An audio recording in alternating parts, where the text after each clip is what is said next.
Nice guys finish first. Nice guys finish last? I have heard that phrase literally hundreds of times over the years. There was even a few times when I believed it myself. But if I ever need a reminder of just how false that line is, then I only need to remember what happened to me recently. It was a cold, overcast, grey, and drizzly day. I had just finished taking my son to the sheltered workshop where he works a few days a week.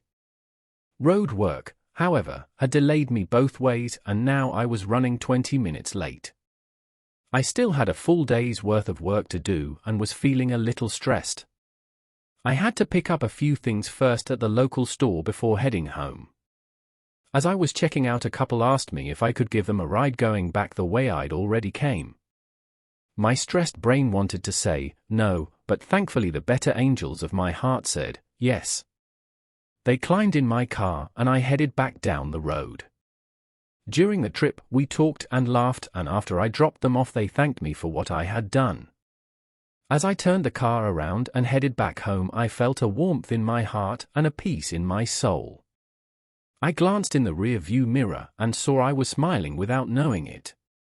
Then for the first time that day, the sun broke through the clouds and the heavens seemed to smile down on me as well. I may have been more behind schedule than ever, but in that moment I felt I was right where I was meant to be. When it comes to money, power, and fame in this world, then it might be true that sometimes nice guys do finish last. But when it comes to the heart and mind of God, nice guys finish first. When you share love, when you help people, when you are kind and caring, when you freely give others your joy, then you are doing God's will here on earth. And when you do God's will here on earth, then you will always finish first, both in your own soul and in the eyes of heaven.